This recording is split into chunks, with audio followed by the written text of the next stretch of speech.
Author अपनी life का एक इंसिडेंट बताते हैं। जब वो 8 साल के थे तो वो एक क्वार्टर के सिक्के के साथ खेल रहे थे, लेकिन खेलते खेलते अफसोस वो सिक्का एक गटर में गिर गया और वो निराश होके अपने पापा के पास चले गए और उन्हें सारी बात बताई। तो उनके पापा ने उन्हें कहा कि बेटा, तुम्हें पैसे नहीं खोने चाहिए थे। तो इसे सुन के ऑथर और उदास हो। थोड़ी देर बाद उनके दादाजी उन्हें अपने पास बुलाते हैं और बोलते हैं, बेटा, दिक्कत ये नहीं है कि तुम्हारा सिक्का खो गया, दिक्कत ये है कि तुम्हारे पास वही एक सिक्का था जो खो गया। इस छोटी सी बात को सुन के ऑथर का पैसा की तरफ देखने का पूरा नज़रिया बदल गया।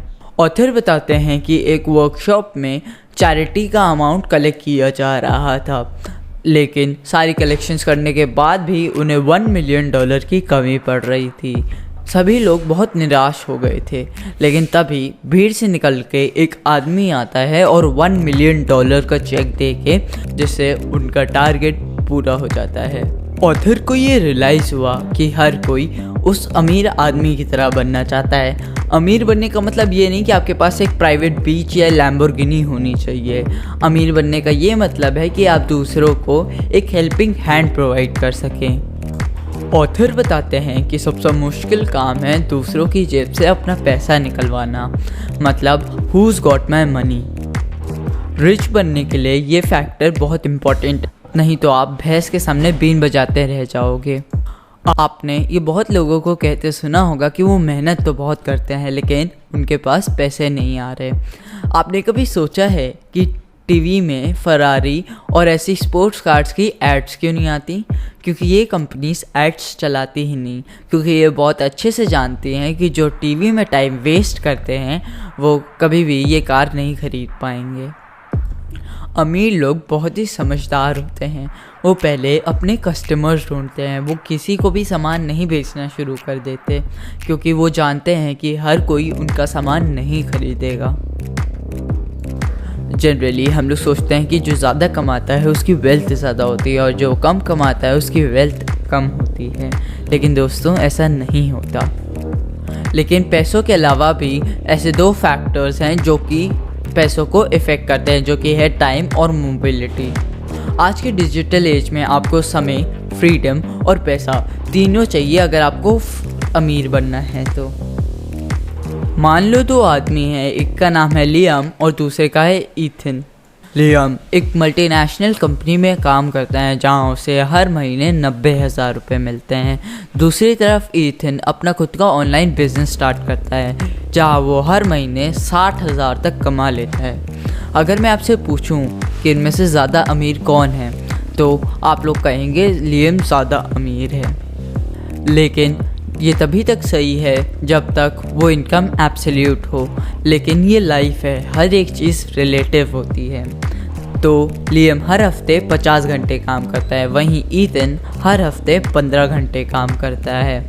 जैसे अगर हम कैलकुलेट करें तो लियाम को हर घंटे के 450 रुपये मिलते हैं, लेकिन वहीं ईथन को हर घंटे के 1000 रुपये मिलते हैं। तो आप बताइए कौन हुआ ज़्यादा अमीर?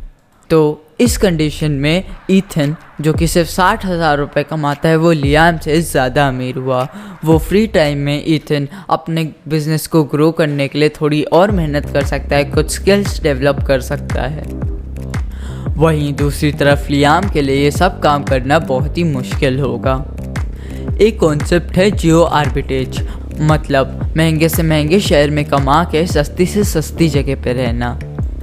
लियाम एक मल्टीनेशनल कंपनी में काम करता है तो उसका घर एक अच्छी जगह में होना चाहिए, लेकिन दूसरी तरफ ईथन जो कि ऑनलाइन बिजनेस करता है वो कहीं पे भी काम कर सकता है, उसे बस एक लैपटॉप और नेट की ज़रूरत है।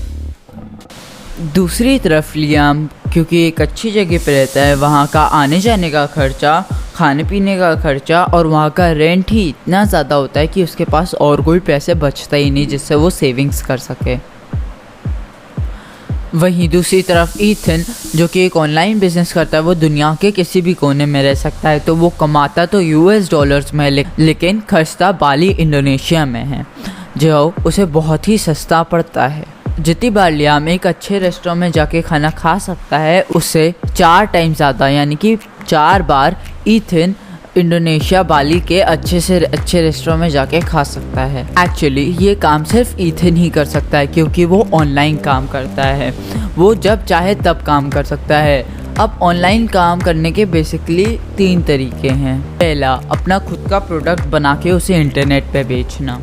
दूसरा, अपना कोई ऐसा प्रोडक्ट बनाना जिसको लाइसेंस करवा के आपको पैसे मिले।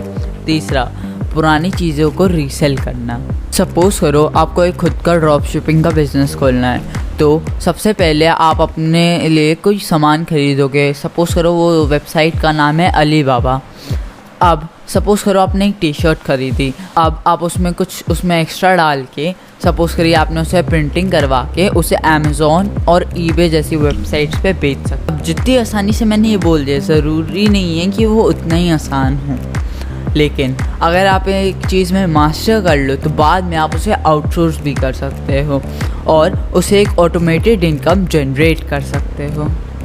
पहले मेरे को भी लगता था कि आउटसोर्स बहुत ही बेकार चीज़ है, लेकिन फिर मेरे को पता चला कि अमीर लोग ऐसा क्यों करते हैं। वो लेज़ी या शो ऑफ दिखने के लिए ये नहीं करते। एक्चुअली उनका काम ये करने से बहुत आसान हो जाता है। सपोज़ करिए उन्होंने एक ड्राइवर रख लिया, उन्हें अपने टाइम की वैल्यू पता होती है।